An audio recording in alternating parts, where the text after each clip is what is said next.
We have all been told this magic number 8 hours. Get 8 hours of sleep and you will feel great, right? It's not just about how long you sleep, but how well you sleep. I'm Harshita and welcome to my channel.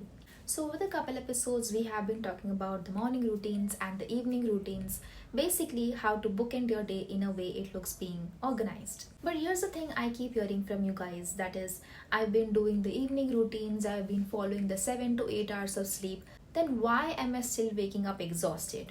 So, this is why we are diving in today. Because it turns out it's not just about how long you sleep, but how well you sleep. So, let's talk about the sleep quality. We have all been told this magic number 8 hours. Get 8 hours of sleep and you will feel great, right? Except you're getting 8 hours, you still feel like trash. You're hitting the snooze, you're groggy all morning, you need the caffeine just to think straight, and by 2 p.m., you're barely even functioning.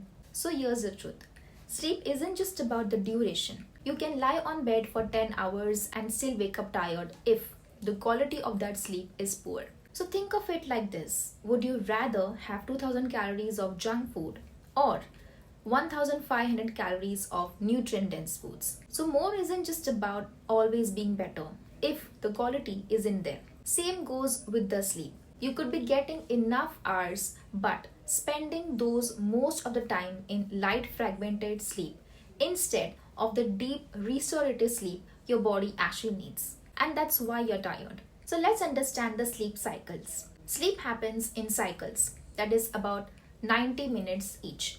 Within each cycle, you move through different stages, that is light sleep, deep sleep, and REM sleep, that is rapid eye movement sleep.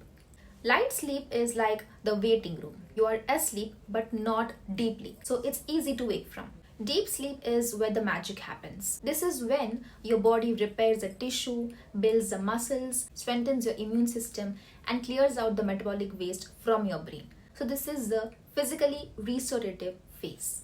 REM sleep is where you dream and process the emotions. So, this is mentally and emotionally restorative. Your brain is literally organizing the memories and working through the stress. To feel fully rested, you need to complete the multiple full cycles, especially hitting enough deep sleep and REM sleep.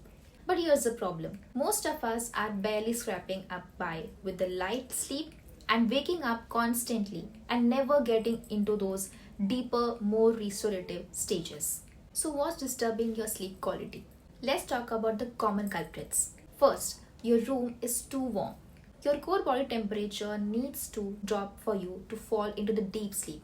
Ideally, your bedroom should be between about 19 to 25 degrees Celsius because hot rooms equals to fragmented sleep. Number 2 is light exposure. Even tiny amounts of light can disrupt your sleep cycle.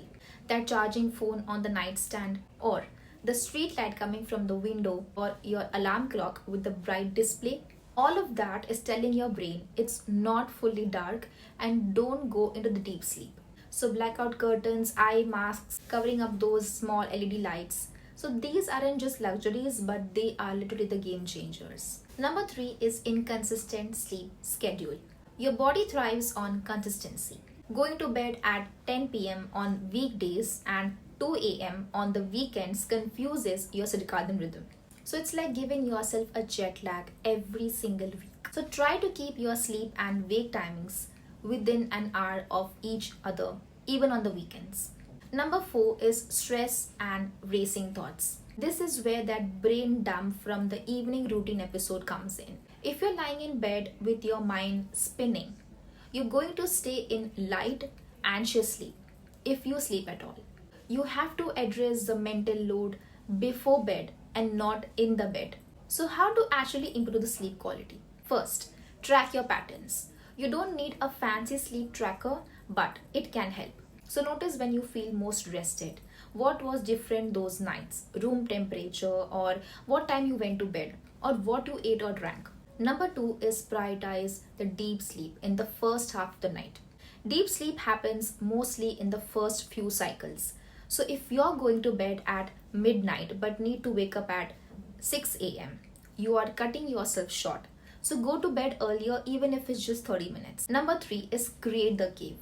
cool, dark, quiet, this is your sleep sanctuary. So invest in blackout curtains, a white noise machine if you need to, and keep that thermostat down. Next is cut the caffeine by 2 p.m. Caffeine has a half-life of about 5 to 6 hours. That 4 p.m. coffee, it's still in your system at 10 p.m., blocking the adenosine receptors and preventing the deep sleep. Next, move your body during the day. People who exercise regularly get more deep sleep, but don't do the intense workouts right before the bed. So here's what I want you to understand. The goal isn't just about the perfection. You're not going to have flawless sleep every single night. But if you can improve your sleep quality even by 20%, you're going to feel noticeably better. More energy, better mood, clear thinking, stronger immune system. Sleep quality is a foundation. Everything else, that is your productivity, your relationships, your health, is built on top of it. Alright, that's for today. So, you're not lazy for being tired. You might just not be getting the quality of sleep your body actually needs. And that's fixable. If this episode was helpful, make sure you're subscribed to the YouTube channel so that you don't miss the next episodes. Bye.